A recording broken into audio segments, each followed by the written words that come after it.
I love electric cars. First of all, I love how fast they are. And I also love Teslas. In my opinion, they make the best electric cars. They're pretty much the OGs at building EVs. And every other manufacturer definitely feels like they're just trying to catch up. Nothing's always just sunshine and rainbows. There's always pros and cons to everything. I found a pretty alarming video that was posted just yesterday. And we should definitely take a look at things like this if we like Teslas. You got to make sure you got all your angles covered, even the ones you don't like. All right, let's take a look at this video that was uploaded yesterday by Stash D Training. Miami Tesla fire turns fatal. Lawsuit reveals a bigger problem. Thought I'd share it with you guys, so let's watch it together and see what's up. Why do you deal? The bird has been shot to say, well, verifies Rusty's arrival.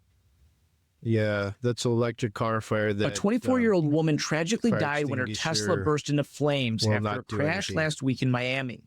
And last year, 3 kids died in a Cybertruck crash. Now, a new lawsuit has been filed, and some of the details have huge implications. You found Stashed. It's Stashed, not Stash D. He does have a pretty glorious mustache, so I gotta give it to him. The first incident happened on October 1st, 2025 in Miami. What's frustrating about this one is that realistically, it should have been a pretty minor crash. The vehicle hit a pole, but it wasn't the kind of impact that should have been instantly fatal. What made it deadly wasn't the collision itself, it was what happened afterwards.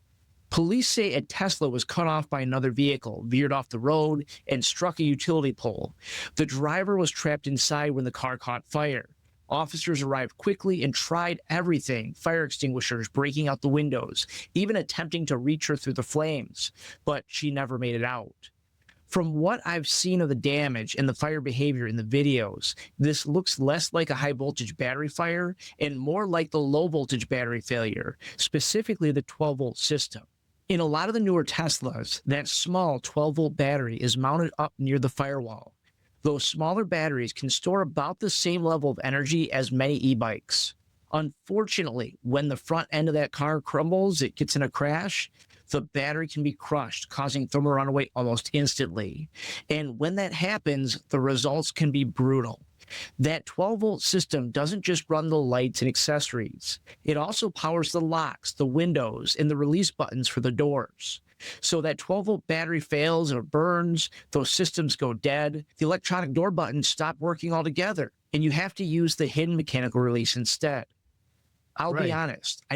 There's a mechanical latch that's still there in the door. It's quite easy to access. I don't like covering stories like this. They're pretty awful. Somebody lost their life, and there's nothing sensational about it. And the truth is, this kind of thing happens more often than I report on. But it's important people understand that these incidents do happen and that they're not always the dramatic battery explosions you see online. Sometimes it's something small, a simple design decision, or that placement of one component that ends up costing somebody their life. The problem is many drivers either don't know the manual release exists or in a crash. Oh man, seriously? Somebody died because they didn't know the manual release was just right there? The cops could... oriented or injured to find it. If the cabin's filling up with smoke, seconds matter, and you don't have time to look up how to open that door. But when a vehicle owner uses that button day in, day out, that's what they're going to go for. Oh no, he just went for the button. He was just... That's a nightmare scenario. He just was trying to the button. Dude, the freaking hinge is like... The Tesla, this is where you press the button. You just reach down like that. You just open it and... Oh my... He lost his life for that? There's also another issue. When that low voltage battery fails, it can release a large amount of carbon monoxide and other toxic gases. Those fumes... If those fumes get into the cabin, that could knock you out. Definitely. He's right. He's right. Fumes can make their way right into the cabin. And to give you some context, a recent study on e-bike battery failures indoors found that carbon monoxide levels spiked almost immediately. They'd actually maxed out their meters at 50,000 parts per million. For comparison, the CO alarm in your house, carbon monoxide, it sounds right around 30 parts per million. and instant death occurs nearly 12,000 parts per million.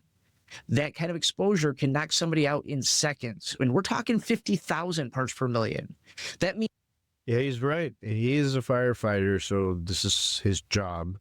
And yeah, he is correct. If those carbon monoxide fumes get to you, you would be knocked out and you wouldn't be able to hit the doors. by the time officers had arrived, they were trying to get her out. She may have already succumbed before the flames even reached her. When you watch the footage of the officers trying to put out the fire with handheld extinguishers, it's clear this doesn't appear to be a fire involving the vehicle's high voltage battery.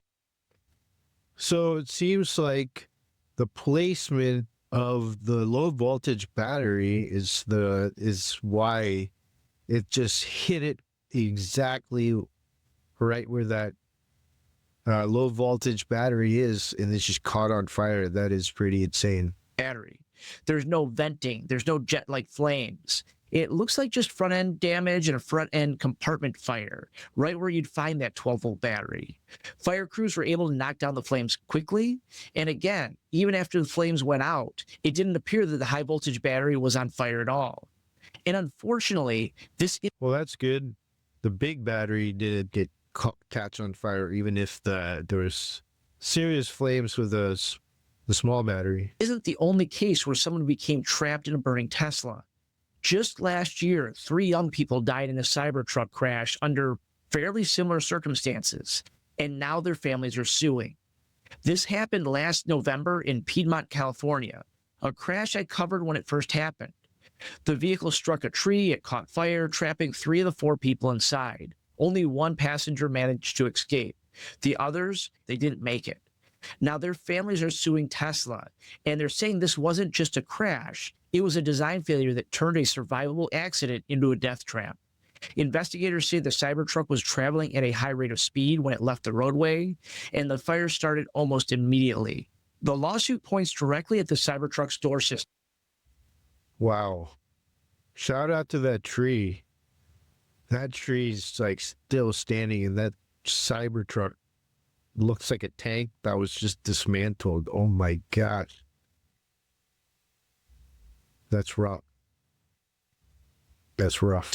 They argue that Tesla's door design relies entirely on electronic buttons to open, and when the 48-volt power system failed in the crash, those buttons became useless. Right. Just like the other incident, there is a mechanical release, but in the back seat, it's hidden low inside the door panel beneath a rubber liner.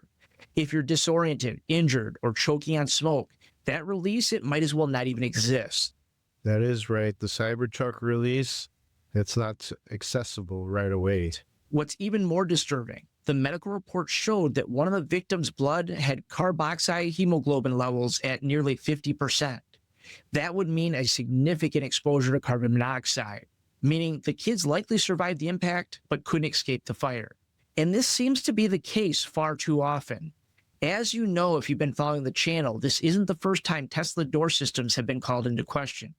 The company had multiple incidents where vehicles lost power after crashes and occupants couldn't open doors. And now NISTA is already investigating whether the designs across Tesla's lineup pose a safety risk when the power is cut. In theory, these vehicles are supposed to be the safest on the road. Quite often, the 5-star crash test rating gets brought up in the comments, which is something I will address in a future video. But when design choices prioritize sleek looks or innovation over something as simple as being able to open the door when there's no power, we get tragedies like this. Both of these crashes, different vehicles, same company, point to one problem: what happens after the impact. These vehicles are packed with technology, sensors, and software updates, but none of that matters if you can't open the door when you need to. Until that changes, we're going to keep seeing more crashes that should have been survivable, but weren't. Whew.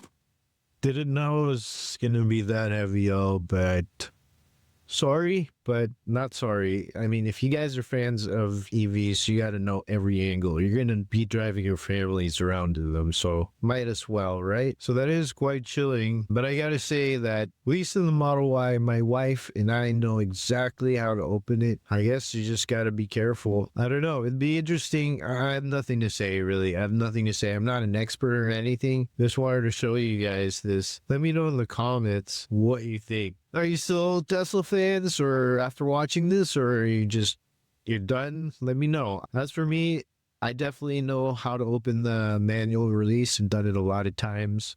Also, my wife knows.